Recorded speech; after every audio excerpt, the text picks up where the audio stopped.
Are you ready for your voice actor panel? All right, let's bring him out, everybody. Please welcome to the stage Anne, Corey, Erica, KG, and Marcy.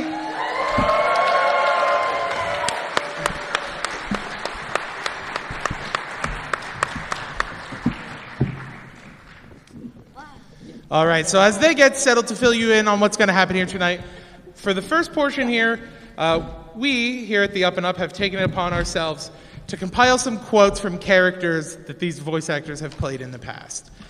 Chances are they don't remember a single thing they said.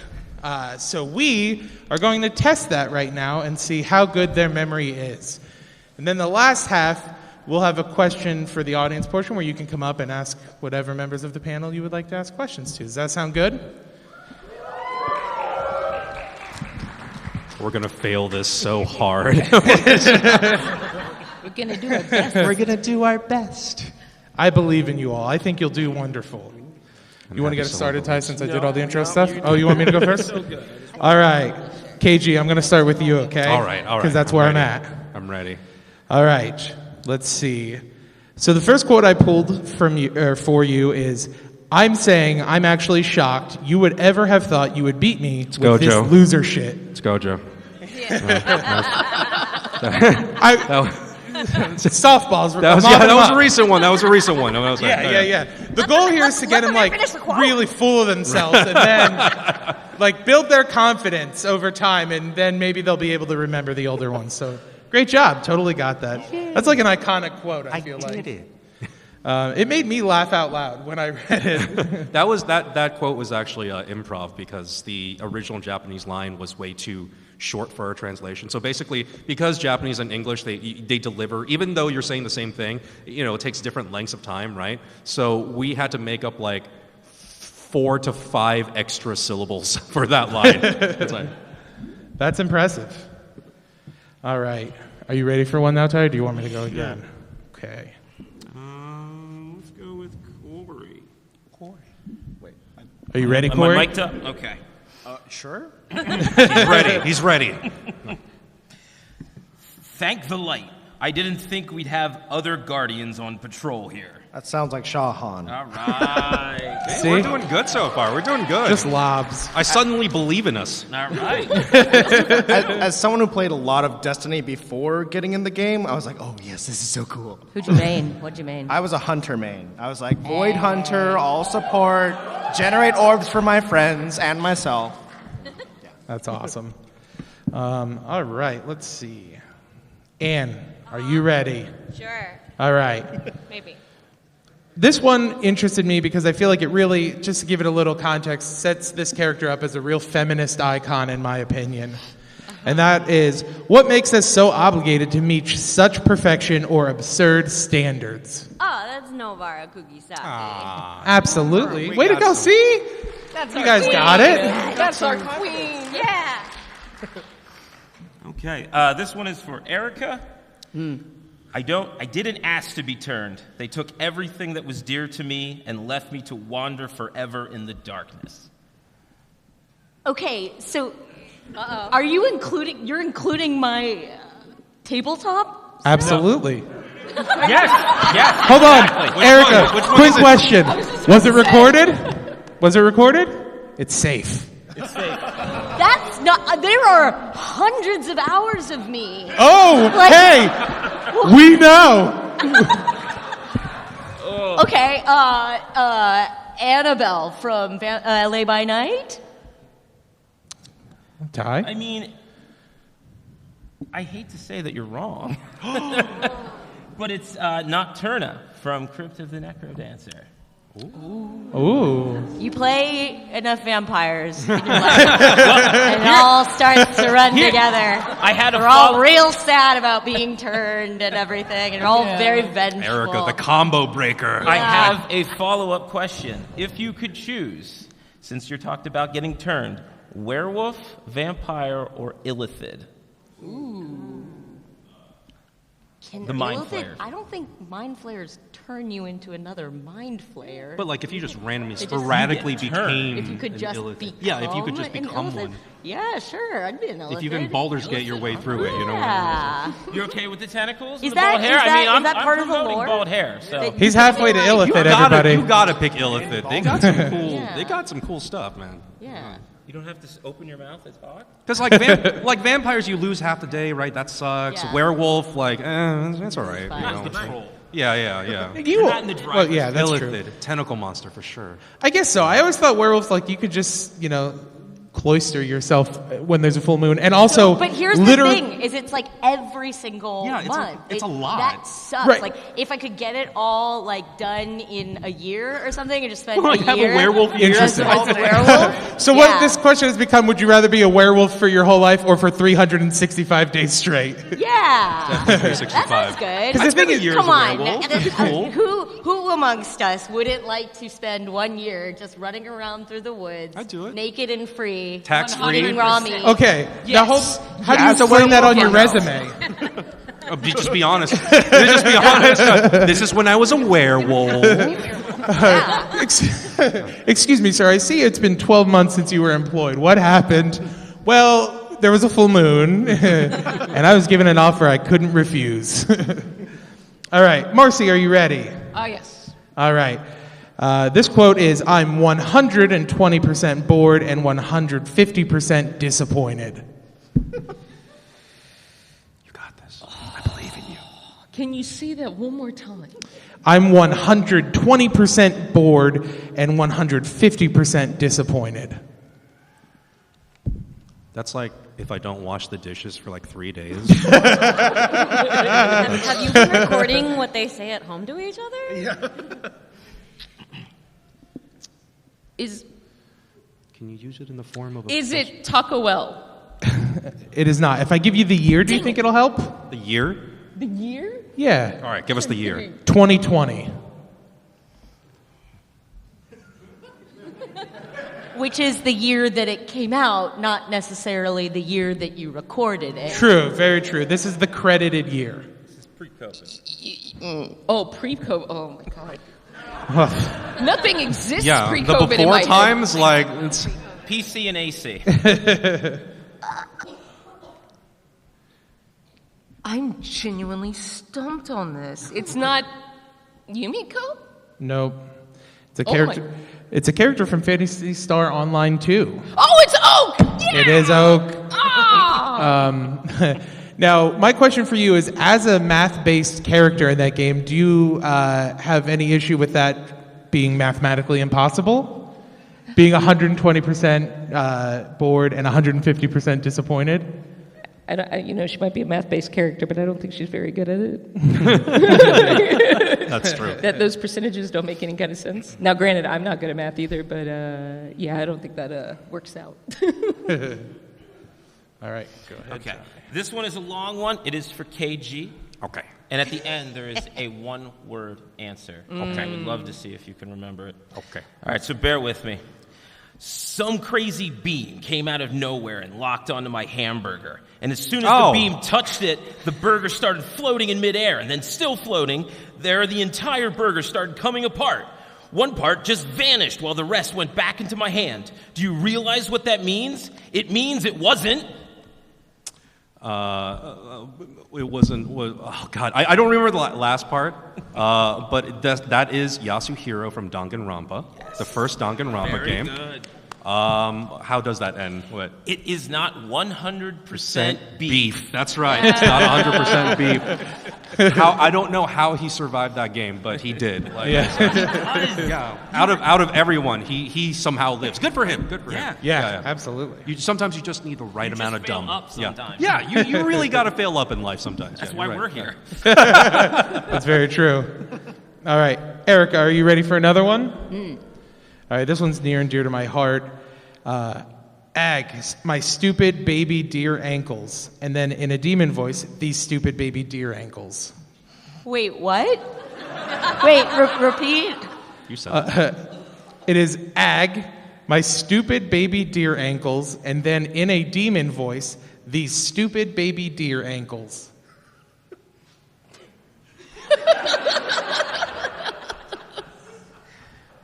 I need content. Well, that sounds like something I would say.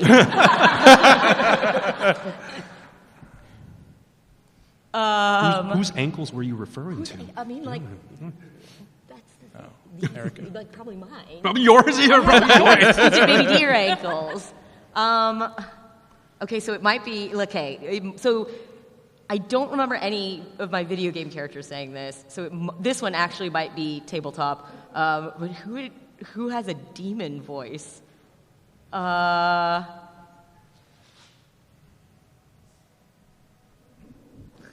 don't, Kay from Misfits and Magic.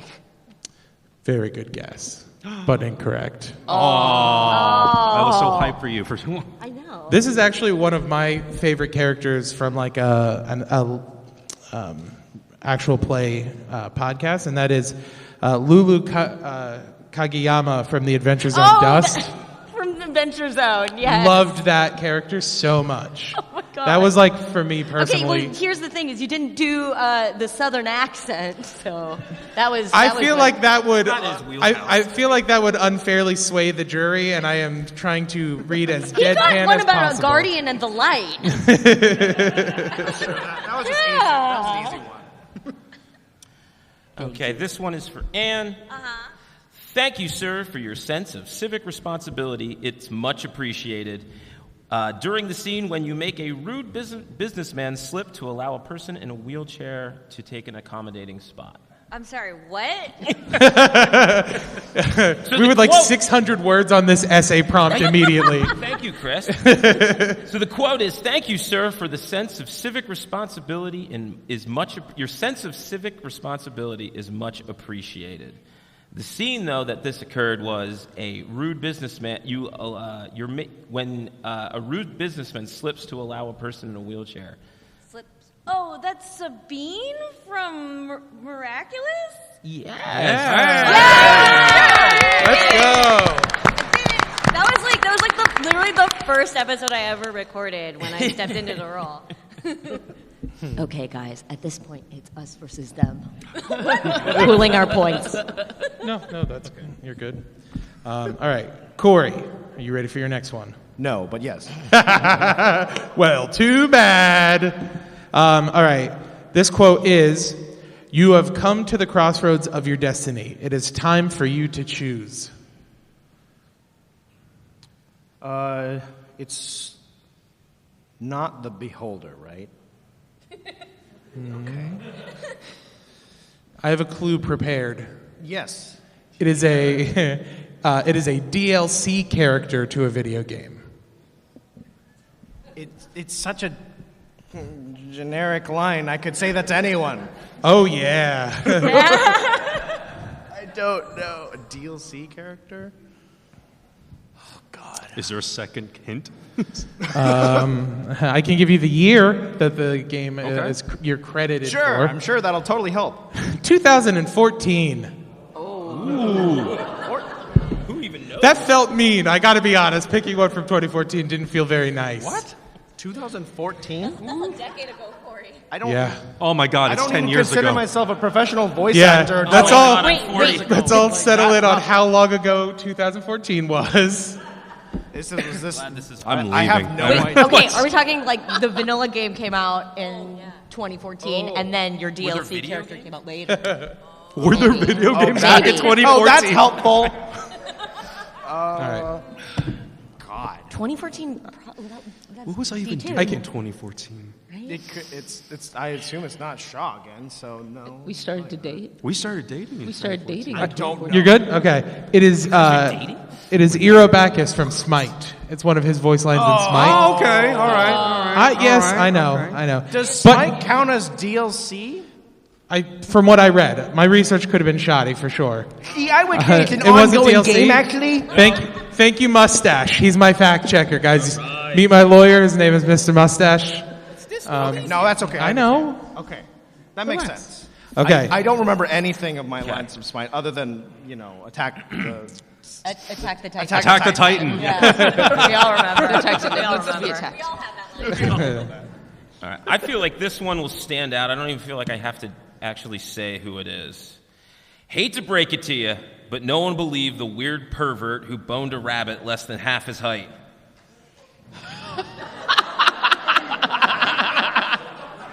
Who wants ownership of that one? Say that again? Hate to break it to you, but no one will believe the weird pervert who boned a rabbit less than half his height. Well, that's Katie's. Why do you assume that's mine? Because it is. Is it mine? Sir, I'd like to refer When did you. I say that? What? I'd like to refer you back to your badge real quick with your little banner at the bottom. Fictional man's whore, yeah. Yeah. This character is like top tier fictional mansour, in my opinion. Okay. There's a rabbit, half the size. Someone boned something. Yep. I have another quote from him if you want. Okay, yeah. Hit me with it. I can smell the... Oh, God, no! Wait. Whoa. This went off on a rail here. I can smell that virgin stench on you from miles away, dude. I know it. How do you not know it?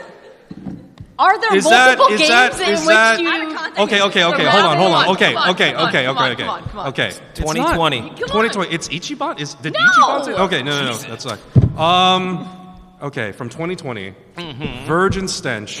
My wife knows it. Yeah. Half rabbit. Half rabbit. Half rabbit. What show are you in? It's a rabbit half his size. What? Not a half Are rabbit. there multiple What ways? show am I in? Which- Oh my God. Baby rabbit. Yes, B-Stars Bill. There you go. Yeah. I was like, what the? Oh my God. Okay. Yeah. I was like, I have been sleep voice acting. What the hell is this? Also, What do they pay me for? I didn't think it could get worse than fucking a rabbit half your size until someone said half of a rabbit. Right. I was like, okay, I was stuck that's on that. I was significantly like- worse than fucking a rabbit. It's fucking half of a rabbit. Sorry, I forgot. Sorry. I apologize. That's our two. You want to know what the funny thing That is? was like our 7. Oh, My brain went, oh, this has got to be about Beastars. And then I was like, I don't think Keiji was in Beastars, was he? Oh, wait! Sorry. Yeah. I was like, there's nothing I'm in where someone bones a rabbit. Who is it? And then yeah. B-Stars. I lied. There is something. It does, yeah. Terrible. that one night? All right. Marcy, are you ready? Yeah. Okay. This next line resonated with me pretty heavily, and I think it will with our audience as well. And that line is, I wish someone would forcibly take me out of this world. Edgy. Deserves applause, I agree. Wait, say that one more time. I wish someone would forcibly take me out of this world. All right. Now say the line. That's like the 2024 mantra. I feel like that's got to be Yuka. It is. Yeah. Very good. Yuka. Let's go. All right. You want to do one more? And then do the cue? Yeah. Okay. Let's end on a good one. You got a good one? That's a good question. Oh, okay. Let me see. I lost it. Sorry. Okay, KG, we're going to end with one for you because I wanted to kind of follow up. I had a follow-up question about it. Okay. So we're going to end on one with you. And that is... Please don't let it be from another. No more animals. No more animals. No more animals. Well, maybe a little bit. We'll talk about it. Okay. Okay, so this is a line from Pokemon Masters. Okay. Dang it. You just told me what it was. I got out ahead of myself. And I waited till the end, at least. That's true. Okay, we'll see if you can... You know the character, too. I have 3 characters in there, so I'll try to guess. Okay, yeah, that's true. All right, so this line is, come and join me. Let's go grab some nice grub and have a bit of fun with Gardevoir. Have a bit of fun. What? Oh, yeah. There's no way I said that. 120% this is something you said. I also couldn't believe it. It's my 'Cause, ringtone. To have that much euphemism in a kid's game was crazy to me. No way. Okay, say it again. This isn't from a fanfic version or anything? Nope, it's the real thing. Okay, say it again. Okay. Come and join me. Let's go grab some nice grub and have a bit of fun with Gardevoir. Oh my God. That has to be the Poke Fanatic? Is that he's like the really like... No? That's what made me even more surprised. It's not the hiker. It's Nolan. It's Nolan? Yeah. Which is crazy to me. That's shocking. Yeah, I was like, that seems so out of character. And you're sure I said this? 100%. Holy. Screenshot and listened to the audio file. Wow. Nolan. Because I was also like, there's no way that's what it says. There's no way. Oh, Nolan, he's got secrets. How can we be so bad at this? Right. Yeah. Well, so here's the thing where I'll bail you guys out a little bit. I do podcasting, and I will sometimes have someone like text me the week an episode comes out. And I'm like, that was 7 days ago. You expect me to know what I said in that episode? So when you bring quotes from 10 or more years ago about how horny you are for Gardevoir, I understand Apparently. not being able to remember which character said it. Though I will say Gardevoir, excellent Pokemon. Yeah. Absolutely. All right, so now for the last portion of this, we got a half hour-ish left, so we're going to invite audience up to the mic stand here and ask any questions to our voice actors if you would like. This time, please, come on up. Come on up. Don't be Come on up. nervous. Yeah, yeah, Sure. yeah. Hi, I'm Josh. Hello, Josh. Hey, So Josh. I'm curious. I do a bunch of dubbing for like foreign Netflix shows, and they never give us context. So like you go up and you see it almost like karaoke, and then you do it. So I'm curious if there's a variety of. Sometimes you get more context, I imagine, for like a bigger role, or is it sometimes they just like, now do this, now you're a monkey, now you're like how much context do you get when you're getting a new project? That depends. That depends on the recording schedule. So I am the narrator voice on Physical 100 on Netflix, right? And when I went in to do that job, I was told very little about it. They're like, "All right, Korean competition show. People are exercising. Go." That was it. Yeah. So basically, because I've done audio description for almost 20 years. With me, they don't even like preview it. They know I do this all the time, so they just start the band, right? And I just cold read the entire thing, and we stop when I mess up, basically, right? And that's how much, and that's how much I knew about the show. I learned more about the show watching it, doing it, than they told me about it. So at some point, I was like, "Oh, this is a competition show. Cool. Yeah. Oh, they're doing exercises for competition. Cool. And the director's like, "Yeah, keep going. We have very limited time." Very little time. I think almost all my experiences with doing live action dubs, which is fairly extensive to be honest, like they usually are pretty good with the narrative stuff. Definitely the reality. Like I worked on that show too, and we didn't get a ton because like you only get what they give you in that, Yeah. right? Yeah. And they don't even know what's going to happen the next episode if they don't have the preview. But if usually the narrative stuff they try to know and they try to give you more context, but like if you are those random incidentals of like cop 3 who does no idea, then no, you'll just watch it and kind of hope that you match what they do. So it's kind of a varied thing depending on like how important your character is and how much. And they also sometimes like, "Oh, Corey, we're bringing you back because this character actually has like 8 more hours of recording that we didn't know about, so now we're stuck with you." So that's on that. Yeah, it just really depends. Awesome. Thank you. Thank you. Hello, my name is Ashley. Hello, Ashley. My question is for everyone. If you could pick one video game to do voiceover work for, what would it be and why? To do voiceover work? Yes. Legacy of Kain. Very few people know of Legacy of Kain, and I'm real sad about that because it's a Hey. good. Yes. Let's go. Yes. Cultured. I find very few people who know what Legacy of Kain is, so that makes me very happy. I have been a fan since I was in middle school. So, like, it would be my dream to voice any character in Legacy of Kain. Granted, there's not many female characters in Legacy of Kain, but I'll take any of them. I would love to be in an Elder Scrolls 6, but not necessarily as like a big character, but just as someone who you're constantly walking by, so you remember their idol. It's like something about the Cloud District and not getting there often. Something like that. That would be great. So, yeah. I want to be in like a really stupid dating game. Like, remember Hatoful Boyfriend? Yes! Yeah. Oh my god. Yeah. I I played all the endings. Yeah? Of Couple Boyfriend, yes. But then you It was get an amazing pigeonholed into game. those roles. But yeah, like a stupid dating game like that, I think I would have a lot of fun with. Yeah. Oh yeah, dating sim. Yeah. That's also true. Aren't you in some dating sim? Am I in dating sim? Yeah, Does a couple. Rune Factory doesn't really count as a dating sim? Yeah, it does. Okay, fine. All right. Romanceable. All right, fair enough. Romanceable and Okay, dating yeah, sim is you're right. different. Yeah. You know, yeah, if the yeah. primary reason is to date things, then that's it. But like Baldur's Gate's not a dating sim, you know? I disagree. It's an RPG. Play the game. Like Mass Effect's not It's a a dating side sim. feature. Yeah. Depends how you play the game. Lae'zel and Shadowheart, my I'm saying, don't take it away from like Boyfriend Dungeon and all that, you know, like dating schemes. You know, Tears of Themis. it's funny. I think that once upon a time I was like, I got into voice acting to do video games, and I was like, man, I really want to be in this, that, and the other franchise.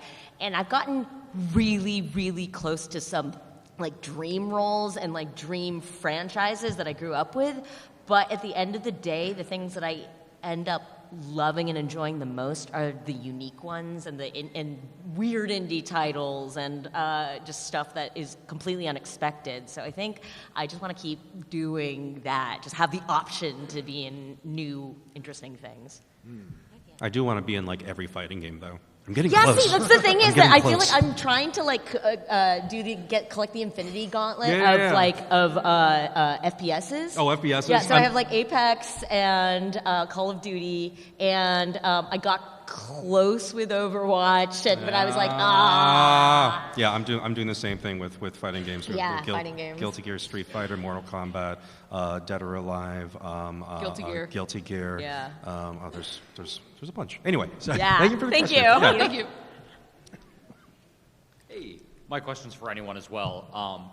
Do you ever, while you're alone, catch yourself talking to yourself in character voice? And if so, who? Oh, I do that, but it's usually after a session where it's like, oh, I could have read it like this. You know, what I mean? Like you're just sitting there, you're in the bathroom or something, you're like, oh man, like yeah, and then you just repeat the line like 6 times. You're like, yeah, that would have been better. Damn it. Like, I think the closest I get to that is voicing my cats. oh Yeah, we voicing do that. pets. We do that, yeah. Like we will voice our cats all the time, what they're thinking when we're holding them, or Put me down, human. I'll kill you. Yeah, I think that's my answer too, because I don't tend to like drop into a voice much unless it's like a really stupid thing, or I'm like, ah, no, don't eat me. I'm just a little pretzel. Or something. yeah, no. It's just parroting back video game lines that I hear more than anything. Just like, for the light. You know, stuff like that. Bull crap like that. Yeah. Like if I'm playing Genshin, I main my own character. I'm Batgirl. So I'll parrot it back, but I'll probably. Is she all maxed out? Like, is she all like fully? I did just get the rest of the copies of her weapon. It was very expensive. Oh, I will Well say done. that I do imitate, I do quote my friends from dropout shows, though. Like sometimes I'll be like, sometimes I'll be like, my partner and I always are like, give me your teeth. Thank you. Thank you. Hi. Hi. My question is also for anybody, and it's twofold. I know you were saying that you don't always know a whole lot of context about something before you start voicing it, but first part, do you find that it is easier for you to voice a character that you are able to identify with? And second part, can you think of any characters that you perhaps just felt like, I don't like this person? Like, I don't, it's not that I don't want to be their voice, I just I don't like them. Yeah, I mean, that happens, and you just have to remind yourself in your brain not to judge the character, because if you judge the character, you're going to hear it in your voice that you're you for judging sure the will, character. yeah. And then for the first part of the question, I got really lucky. There's a character named Yuka in Blue Period that I got to play. They are non-binary. I am non-binary. They went to art school. I went to art school. They are dealing with severe depression. I am also dealing with severe depression. Yeah! We're gonna make it! Don't let it win! But And it did get, it was easier to be that character because I've kind of lived through those experiences. So my acting felt, I tried to bring honesty to all my acting, but it felt, I think it's one of my favorite roles because I just got to really there were moments I just got to just really feel things that were very honest and true to me. Yeah, the method was strong with you for that batch. So there's only been one character I've ever voiced where I was like, this guy sucks. because you're right. You try to find something redeemable or like something you identify with, or just be like, okay, well, I can see their point of view at least, right? This dude, okay, so it was a game, it's called Bravely Default, all the way back in the day. I voiced this character who poisons people. I forget, he's the alchemist guy, right? You have to defeat him, you get the alchemist class. And this dude, like, really jolly dude, laughs all the time, big smile on his face, loves poisoning people to death. That's his whole thing, right? That's his whole bag, that's his world, that's his passion, right? He's like, oh man, am I gonna kill an entire army today just for kicks? Yeah! You know, like, ooh, am I gonna poison a child? Oh, my day's made, you know what I mean? Like, that kind of dude. So, like, I'm trying to be there, trying to find something redeemable about this guy. And at some point, I just have to be like, you know what? He loves poisoning. I mean, that's it. That's the redeemable thing, right? You can identify with his passion, you know. He has a love in life. He knows what he's about. He's discovered himself. Good for him. I think it's usually pretty easy for us to find at least one relatable thing, and that's typically why we're cast, I think, is because we bring something like to every role, and I think casting directors can feel that and sense that when we're actually doing it. So it's so hard to find a character that we truly just dislike. But like, I don't know, there's some just bad guys out there that are like, I like love watching this guy. So like that's usually it, even if I completely disagree with everything they're doing. So yeah. I did this one live action dub. It is not only a character that I like really was like, this girl sucks, but like everyone sucked. I was like, I'm never gonna tell you the name of this show. It was garbage, absolute garbage, and I was the lead. Oh. I had to record so many hours of hot garbage. You guys, it was to the point where just like what KG said, they were just like, you know what, you can just do it in one take. Just don't even preview. We're not even gonna preview. Just go. That way we have to watch it less. Because not only I hated it, but so did the director and the engineer. Wow. Woo. We were like aligned in our hatred of this show that you will never see. Will you tell us in the back? I'll tell you guys in the okay, back. okay. Wow. I hope you never see it. It was. Am I in this show? I don't know. Okay. We'll talk about it later. But yeah, sometimes you really hate it. That was brutal. Yeah, like just to echo everybody, you find what's truthful. You just always have to find something truthful. But let me be clear, all of my characters have never done anything wrong in their life. Thank you very much. Oh, come on. Thank you. I'm still reeling from that. On the opposite end of garbage, is there a person or team of people that you have worked with only once that you would love to work with again throughout your careers? Oh, damn. Besides us. Obviously. That was our number one. That was our number one answers, obviously. I'd love to work with Capcom again. I was just recently in Street Fighter 6 as like a World Tour character, but like I love every Capcom game, so like probably Capcom. Yeah. It's not that there aren't people. I'm trying to remember their names or company name. You must like them that much. I'm bad with names. That's just me. I'm also terrible with names. And so many of us we end up working again with the same people a lot. Yeah. So like It's just like a matter of time. thinking about one person that we've only worked with once is kind of hard, actually. Yeah, it just like... Tony Oliver. Yeah. I would love to work with Tony Oliver. Tony Oliver's great. He's awesome. He's so good. He's a lot of fun to work with. Yeah.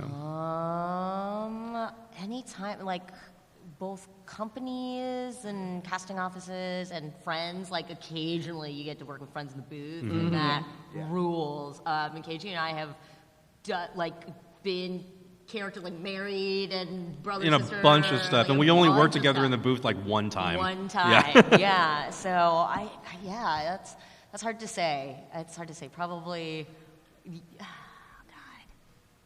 Yeah, that's It's hard. a hard I think there's one, under NDA that like I would want to work with I'm ride or die for anybody involved with that project. So yeah. Thank you. Thank you. So I have 1.5 questions. Okay. All right. My half question goes to you. Who was more ridiculous? And this is going to lead into the real question. Red Magnus or Detective Pikachu? Who was the one before Detective Pikachu? Red Magnus. Oh. I'm digging in the archives here.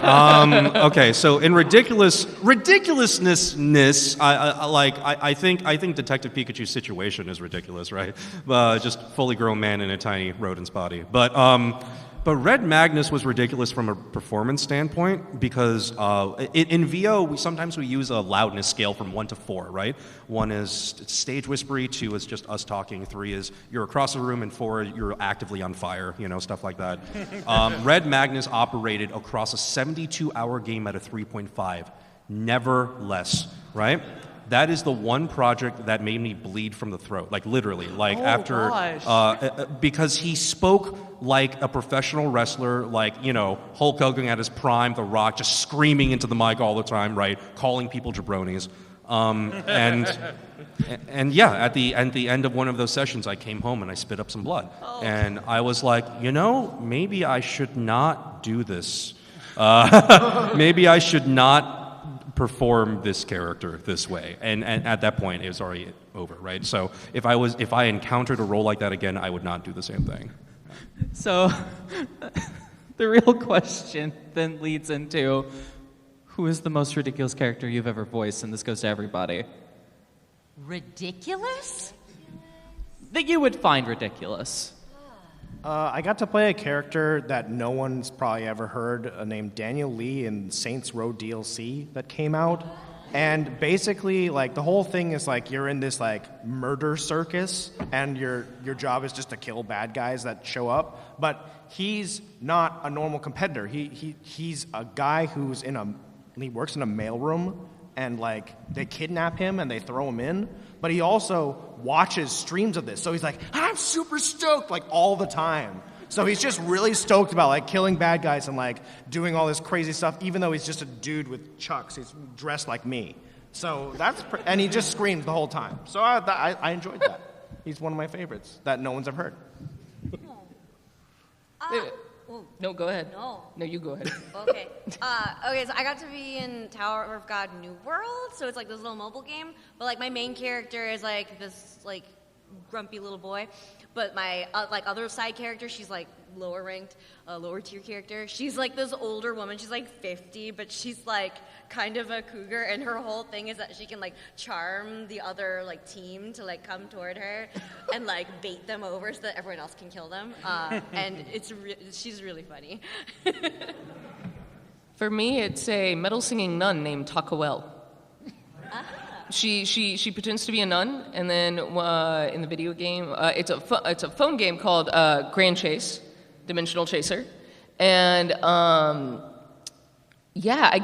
was so excited to record that because I used to sing heavy metal for fun, and so I got to do heavy metal screams and stuff, and that was a whole, and part of the time I'm like, I don't know what you're talking about. I'm just a sweet little nun, and then the rest is like,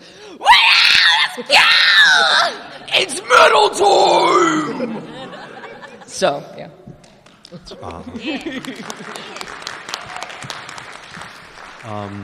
So they released that FF7 remake a few years ago, and I voiced the guy at the train station making out with his girlfriend in front of Cloud, right? So the reason why that was the most ridiculous thing is because that scene actually goes on for a while if you stay to watch. It's awkward, right? Like, no, seriously, like if you as Cloud walk up to this couple and just like sit for a second, right? This whole thing plays out. He notices you. It gets weird, right? You're like, I'm like talking to him. It's like, oh yeah, baby, maybe later we can, get some food. I'll go over to your place. Is that guy still here? I don't know. Maybe we should move this conversation somewhere else. He's like really standing there. He's like really looking at us. Yeah, I feel like the true answer for all of us is probably something that we made up in WHAAAAT. Because it's just like you just keep saying things. Yeah, basically. You just have to keep saying things until they tell you to stop. Yeah. But I guess also maybe the haunted gun in Fortnite. Maybe? Because it's just like, it wasn't funny. Like, we just kind of played it like a straight tragedy. And it is, so that was ridiculous, I think. Probably most ridiculous.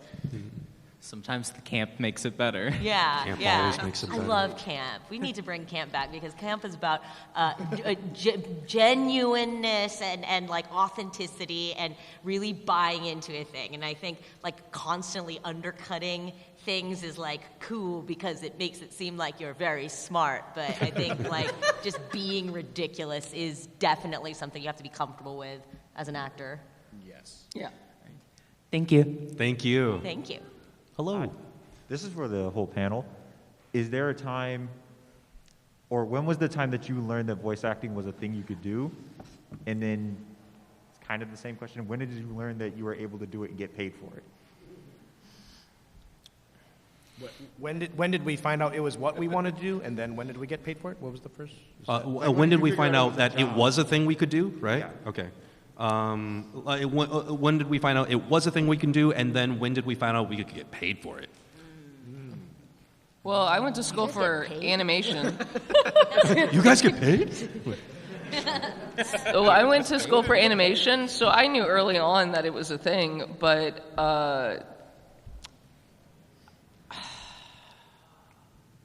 I started wanting to do it because as an animator, if I worked on things that I didn't care about or felt passionate about, it felt like stabbing myself over and over again. It's just so painful, and it's 2D. I'm talking about 2D, not 3D. I'm talking about millimeters and millimeters, millimeters and millimeters of lines, and it's just painful if you don't care. You also have a personal vendetta against like 3D animation. I do. Yeah. Maya, you 3D program, I hate you. Yes, thank you. It's made for programmers, not artists. Sorry. I obviously feel passionately about that. But I went to school for animation, had a moment. I've been acting ever since, just as long as I've been drawing. Took a class with Crispin Freeman. Rest is history. And then I realized at that point you could get paid for it too. I think as a kid, I always did impressions of like my favorite shows. So like all my impressions started with like homestarrunner.com. Oh yeah, Strongman's one of my favorite characters. And then like Yu-Gi-Oh and Pokemon, like obviously. So like it was just like doing those things and like improvising with my brother and all that stuff was like all there when I was a kid, but getting paid, that was a lot later. Yeah. But I mean, after I did my first like professional gig ever, I like was so excited. I called my mom and was like, "I think this is what I'm supposed to do," or not. I know this is. So now then that's history. So yeah. When I was a kid, I have always been in love with the Disney movies, from like Little Mermaid through like, I don't know, when did that era kind of end? Maybe late 90s. Yeah, Mulan for me. Yeah, Hercules, Mulan. Yeah, that whole like span, that silver age of Disney animated movies was like everything to me. And like I've always wanted to be the voice of a Disney princess. It's not too late. You will. I believe in you. Someday. But that was like the spark of it for me. And it wasn't until I was in grad school for acting that I realized, oh, actually, you can do voice acting. That is the acting you can do. And then I slowly started to like work my way toward that. Yeah. For me, I did the whole child actor thing. I was very lucky to have parents that were below the line workers in the industry, and so they put me into acting, and then stopped for school, came back, and when I came back, I decided I really wanted to pursue voice acting, specifically for games.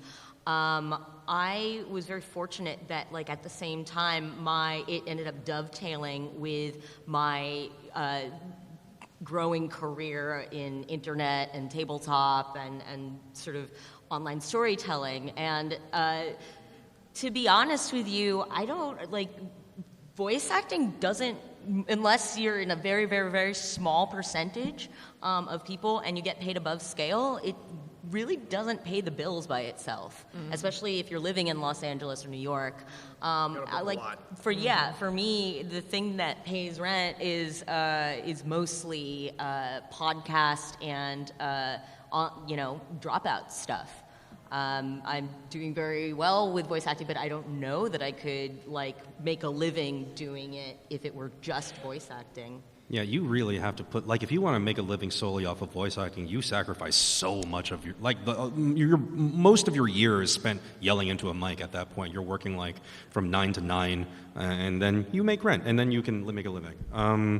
I want to say, when I first got out of school, I went to school for acting because I really fell in love with the craft of acting. And I was like, you know what? I'm close enough to Los Angeles. I'm just going to go and just start. I don't care what I work on. I can work on film. I can work on television. I can work on commercials. I don't care. As long as acting is involved, I want to be a part of it. So I spent my first 2 years in Los Angeles doing like zombie movies with zombie strippers. That was a crazy movie to do with Robert Englund.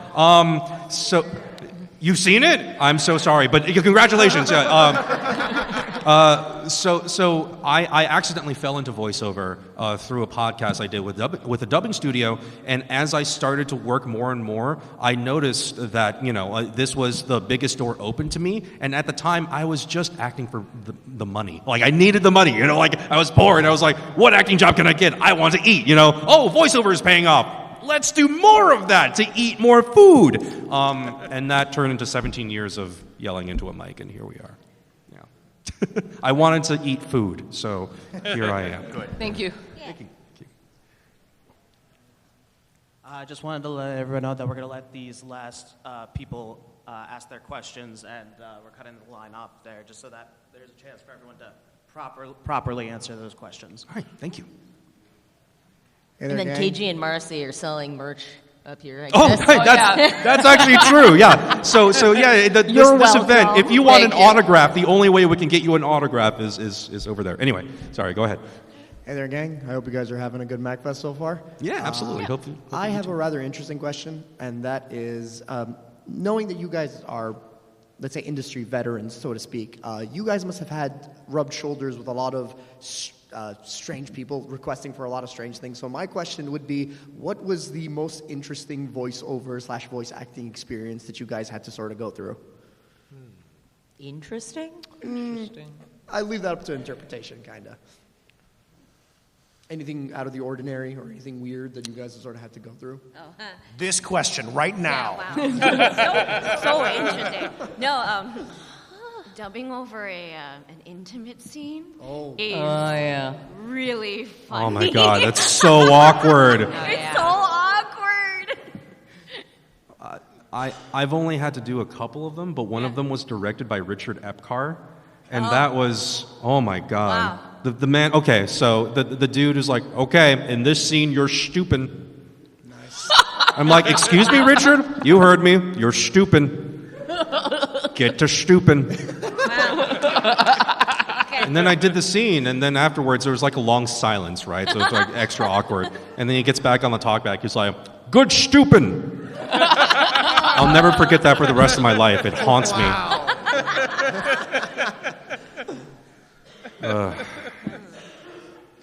I'm assuming it's sort of hard to sort of know what exactly they're going for if the only thing you have is just be stupid, kind of. No, it's not. It's stupid. It's not stupid. It's stupid. I knew what he wanted. I could see it very clearly on the screen. Is there any German speaking? Yeah. Is it stupping? Yeah. Oh, I think that was stupid. Is it Yiddish? Yeah, I don't know what stupid means, but Having sex. yeah, but I don't know where it comes. Maybe he just made it up. I don't know. Stupid. No, it's a word. It's a word. It's a word. Is stupid a real word? I thought you actually meant stupid as in Oh the no, word stupid. Stupid. It's a word. You should know. Okay. You're good. Yeah. Oh, thanks. Thank you. Oh, gotcha. Okay. Stupid. I'm gonna remember that. I'm gonna add that into my lexicon. If I had a weird experience, I feel like I blocked it out. I think there is. I worked with a director. It was over Zoom too, so that was better. But he was like, "You gotta like go dark and like access like think about when your dad died or something." And I'm like, I don't need to do that. We're just. I'm doing a little voice, man. Like, yeah, it was. I don't know why it was. I don't know. I think he took himself very seriously. That's unfortunate. And I say that's like interesting just because it's really not the norm in voiceover. I think people tend to like really have a good perspective that we're not like doing open heart surgery. Right. I love my job and I take it very seriously, but I cannot take myself that seriously. Right. Yeah. I don't think I have that many bad experiences, honestly, or He's an interesting. interesting. That's true. But Interesting. My interpretation is spill the tea. But like, I think there was one person that I've worked with who basically like we had like it was like one of the worst sessions I've ever had. Like just like kind of hassled me a lot for no real reason, just seemed really cold, and. They were at the end. They were like, "Well, what agency are you with?" And I said, "My agency, CSD, which is a pretty well-known and high-end agency." And they were like, "Oh, really? Wow. Why? Why would you say that?" That's just unnecessarily cruel. Yeah, no, and honestly, like I just like didn't really know why, and I never really. I don't know. It's just like. So sometimes people are just like mean and have bad days, but like sometimes that just happens. That dude just seems to be bad. That's not necessarily a bad day. Anyone else? Yeah. Thank you. You guys very much. No, everyone. All right. Thank you. Thank you. Okay, is this good? All right, two things. First of all, Eric Aishi, I want to say thank you for your character Yusufied. You have inspired me to play a doppelganger in Changeling in a lot of D&D campaigns. Yeah, thank you. And now the question I was going to ask you all. So, when you say come across a piece of media that you know that you like participated in some extent, be it video game, television, all that stuff, what is your gut reaction upon like watching it? Is it like joy that you were in this project to begin with? Is it maybe regret that you could have done some things differently? Could it be so uncanny that you just generally kind of avoid that particular sort of thing, or maybe some other feeling you generally have when you come across that stuff?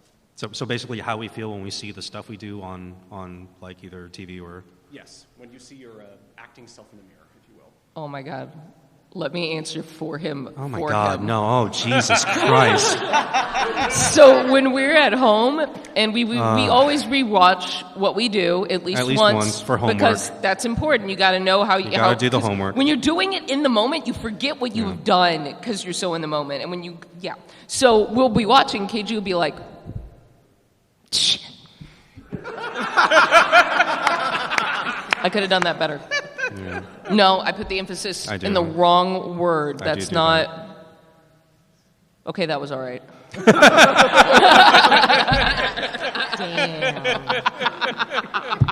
You gotta be picky. You gotta micromanage yourself. Having a partner on a panel is brutal. Let me put it this way. I mained Warlock in Destiny 2. Woo! And I haven't played since this season that I took over as Anna Bray. It's not intentional. I think it's just yeah. And also like as there have been more and more things, I think I just haven't as much time. I remember during pandemic, I had so much time to just play Apex with my friend every night, and now I just haven't played in a couple of seasons. So I think it really is a mixed bag, but I think also the further the character is from me, like the more I can kind of, there have been times when I've like watched things or heard things and been like, oh, did they replace me? And then I realized that it's me. So that I'm okay with. I almost never watch anything I'm in ever, which is, I guess, the opposite. The Pacino method. Yeah, Al Pacino method. Yeah. She was like, "Oh, it's very important that you do that." For us. But I tend to play more of the games that I'm in, just because I do like to see how that turned out. For whatever reason, especially the dubbing stuff, like I feel like I get enough out of it by watching it because we're at least watching the production for the most part of what it is. But for the game stuff, like you barely see anything, if ever. So I do really like to see that. I think video games is truly my biggest passion, voiceover too, so that helps. But I don't spend a ton of time watching stuff as just recreation in general, so I think that's also a part of it. But I do it, well, just because I play so many video games. I play a lot of video games. Yeah. That's fair. So many hours. Yeah. It's just video games. So, like, I guess but I do it. I enjoy it usually. For whatever reason, it doesn't bother me anymore to hear myself. Yeah. That much. A little bit. I'm probably somewhere in the middle. Like, there are some things like I'll make sure I've watched it back, and then some things where I'm like, it's okay if I get to it later or never. There's only so many hours in the day. But, the experience of, like, hearing yourself back is, like, there is a part of you that will always be your worst critic, right? And then you have to, like, let that go. And then just be like, okay, then I'll just do it better next time. That's true. Right? People always ask me, like, oh, like, do you hate listening to yourself? I'm like, I have to not hate listening to myself because I have to keep doing it. Yeah. So I better learn how to at least appreciate the sound of my own voice. Every audition. You have to listen back and like, wow, so much garbage that I put out That for took myself. a while. But, I think you have to learn how to like just be okay with where things are, and after you've sent off the audition or after you've finished the session, be okay. That was the product that came out, and maybe next time you have to do a little better, and that's okay. That is okay. This is totally okay.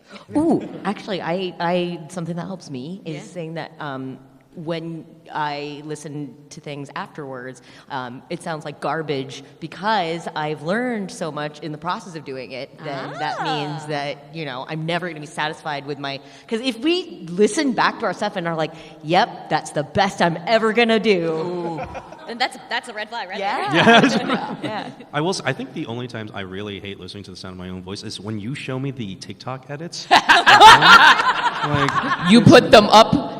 He won't say anything, but I'm showing every last one of them. She forces me to watch all of these things. You make one, he's probably seen it. Yeah. So now I'm like, I have anxiety in the booth because if I deliver a line a certain way, I'm going to be like, oh shit, that's going to be an edit. That's an edit. Yeah, I'll have directors now doing the same thing. I'll voice in a show right now a thing called Apothecary Diaries, and I voice a very attractive man, and like half these lines, there's someone in this like is writing the script with purpose because like every other line I have, the director's like, oh, that's going to be an edit. Oh, your wife is going to see that one. Yeah. Is there a quota in every script for how many I know, right? Like it editable seems lines that there way. It really feels that way. Anyway, thank you. All right, thank you so much. You've all been wonderful. Thank you. Hello. Hello. Uh-oh. Testing. Is this thing on? Okay, there it is. Yes. Sorry. I have a sort of weird last question, I guess. Sorry, we can't. It's okay. What sort of a trait or part of your acting style / methodology would you consider to be your most positive trait that you would consider to be like good advice to pass on? Sorry, can you repeat that into the microphone a little closer? Oh, sorry. What would you consider your most positive trait or part of your acting methodology that you would consider to be good advice to keep in mind when becoming a voice actor? Advice for becoming a voice actor? What would you consider your most positive trait as an actor that you use in voice acting, and like I guess what kind of advice about that can you give? Oh, that's a good question. I would say the thing that helped me most was being directable. In that it's like truly early on in when I was still starting to learn voice acting, I sat in on a session at a AAA game studio, and I was so intimidated, and it was like, oh, this is the dream, this is it, and people were messing up like in just a normal human way. Like these are talented, incredible, like veterans, and they still mess up, or they still have to be directed, or like, and so that was so helpful because I was like, yeah, I need these foundational skills, and but it's just really important to be able to adjust your performance and to do what they need you to do. You make a strong choice, and then you let it be thrown away. Yeah, directability is huge, actually. It's like it's like 65-70% of the reason you get called back if you're easy to work with. I don't know. I was classically trained, so I'm all about the method. So I think emotional recall. I'm pretty good at that. So and it's fairly important if you. So in voice acting, right? When you just start in voice acting, there's a tendency for you to be like, oh, I gotta have a cool voice. I gotta sound cool, right? Or I gotta maintain a pitch, or like I have to develop a character voice and maintain it all the way through. It's really not about that. If you're an actor, it doesn't matter what voice you use as long as you can tell the story, right? If you can hit the emotional beats and make the audience feel the emotion they're supposed to feel at that second, literally nothing else matters. You can sound like whatever you want. If you made me feel sad when I'm supposed to be sad, you succeeded as an actor, right? So emotional recall is really good at that because everyone in this room will go through something in your lives, unless you're incredibly lucky. Good for you, right? Every person in here will experience heartbreak, will experience anger, sadness, joy, all the prime human emotions, right? And we as empathetic animals, when we encounter another human going through that, we go through that because we are, an empathetic herd species. So the trick is, if you are an actor, is to leverage that natural thing that we all have and just make it happen consistently. That's all you need. I think the biggest trait for many people is fearlessness, because we have to say yes to so many things that might not be something we've ever done before. Mm-hmm. And if you just say no, like that's it. That's where it stops. Recently, I had to do a session where they threw at me right at the start. They're like, hey, we love your audition. Can we add this accent to it? And I won't say it just to be vague about it, but it's like, it wasn't an Asian accent that I'm normally doing, and I had never done this accent before. And they're like, no, it's okay, we'll coach you through it, it'll be fine. I was like, okay. But I had to say yes, because that's what we were doing. It's like, if I don't give it a shot, then that's the end of it. And like that, I think that's an important lesson that we have to always, not just in the booth, always say yes, I'm willing to give it a shot. It might be bad, it might be terrible, but at least we tried. And if we don't try, then what's the point? Yeah. Sometimes I feel like directors, they're like, can you try this? It's just because they had a thought in their head, and they'll probably just end up taking 1 or 2 takes behind anyway. So just go with it, do what they ask, and then they'll know that you can do what they asked, right? And they'll probably just take whatever was better regardless. Might spark something, though. It also might spark something. It also might be better, and no one knows. Yeah. But wait, my answer was, get good at cold reading. Oh, yeah. Oh, yeah. Get good at cold reading. So cold reading is the ability to, here, hand me that paper. I have never seen this paper before. I'm going to make acting choices. Yeah. Panelists, please read this before you start the panel and remember the following. Please speak into the microphone at all times so that people can hear you. Take your time while talking. People tend to talk faster when on stage, and slowing down will help people hear what you are saying.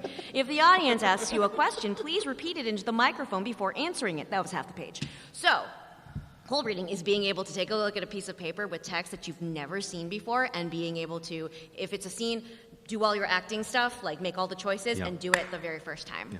It might not be the take that gets chosen, but you've made a choice now. Yeah, literally every every working voice actor I personally know are master cold readers. Every single one. I literally don't know a single voice actor who has not mastered the craft of cold reading. That's how they trusted me with Physical 100. All the sessions got really shorter because they could just play the thing. So it's not even like we suggest you get good at cold reading. If you want to do professional voiceover, you should become a master cold reader. Yeah. I got nothing.